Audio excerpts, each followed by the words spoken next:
Karibu manispaa ya Kibaha, ardhi ya historia, neema na mabadiliko.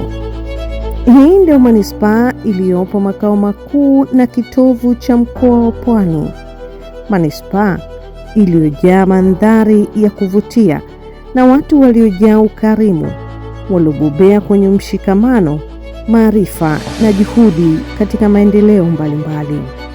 Katika kipindi cha miaka 5 chini ya uongozi wa Rais Dr. Samia Suluhu Hassan, Rais wa Jamhuri ya Muungano wa Tanzania, kuanzia mwaka 2025 hadi mwaka 2030, tunamshuhudia kiongozi shupavu, jasiri, mpenda maendeleo na mwenye kiu kubwa ya kuwarejeshea wananchi wa manispaa ya Kibaha kicheko. Huyu ni mstahiki meya wa manispaa ya Kibaha, Dr. Nikas Mawazo. Hii si hadithi, bali ni uhalisia unaoshikika, unaotizamika na kugusa maisha ya kila siku ya wananchi wa Kibaha.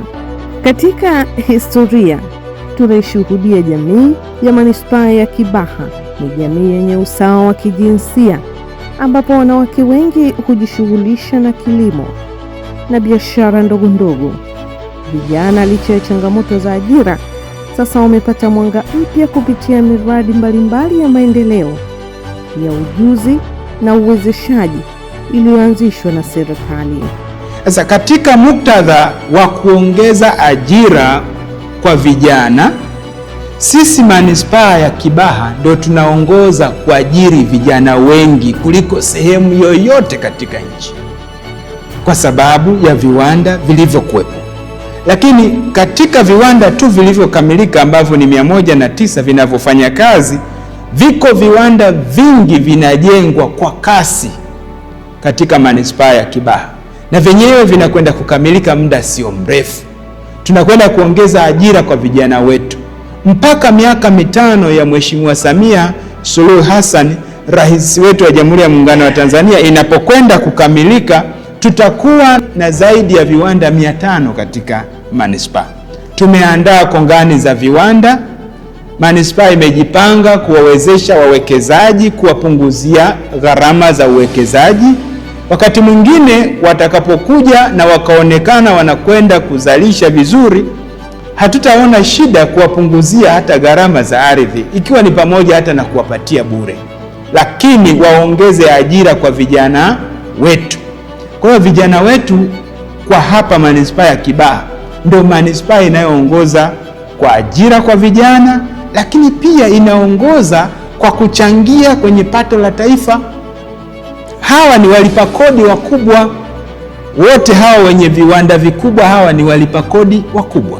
Kwa hiyo unaweza kuona sisi kwa manispaa ya Kibaha kwenye swala zima la ajira, ambalo ndio Mheshimiwa Rais anatamani kuona vijana wote katika nchi hii wamepata ajira na wamejikimu, sisi tumekuwa namba 1 kushughulika na swala hili. Katika sekta ya miundombinu, tunashuhudia barabara kuu na za mitaani zikiboreshwa kurahisisha usafiri wa watu na bidhaa mbalimbali, kutoka mashambani kwenda sokoni, kutoka nyumbani kwenda sokoni, kutoka sokoni kuelekea katika maeneo mbalimbali ambapo bidhaa hizo zinahitajika, na urahisi wa uwepo wa barabara za uhakika kumeendelea kuchochea maendeleo mbalimbali. Kupitia ziara yake, mstahiki meya wa manispaa ya Kibaha alizisihi taasisi husika zikiwemo TANROADS na TARURA kuwafikia wananchi na kuboresha miundombinu ya barabara na kutatua changamoto za vivuko na barabara. Siku 100 za Dr. Samia Suluhu Hassan, manispaa ya Kibaha imenufaika. Vituo vya afya vimekarabatiwa, vifaa kuongezwa, na sasa akina mama wanajifungua salama bila ya hofu. Mstahiki meya Dr. Nikas amewagusa wananchi moja kwa moja katika kutatua changamoto ya huduma ya maji safi na salama, na kushiriki katika kuchangia ujenzi wa visima vya maji safi katika kata ya Pangani, na kufufua mapenzi na imani kubwa kwa mbeba maono mstahiki meya Nikas Mawazo. Mradi wa maji safi na salama umefikia karibu kaya zote. Wananchi sasa hawatembei tena umbali mrefu kutafuta huduma ya maji.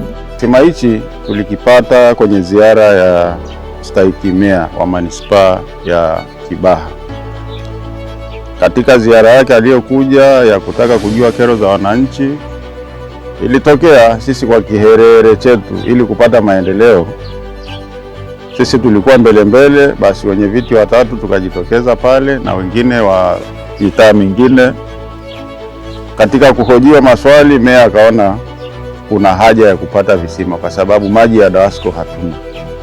Tuna visima vya watu binafsi, lakini sana sana tunachota kwenye vidimbwi mvua zikinyesha.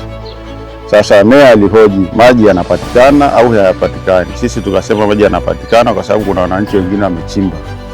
Basi pale alitoa maamuzi tutafute mtu wa kuchimba, na tukamtafuta siku hiyo. Kesho yake akaanza kazi. Sasa bahati nzuri nimebahatika, kisima changu kimewahi kufanya kazi, maji yamewahi kutoka. Wenzangu wanaendelea na taratibu nyingine, lakini mimi ndo wa kwanza. Maji nimefanikiwa, nimeyapata. Maji ni masafi kabisa, hayana chumvi.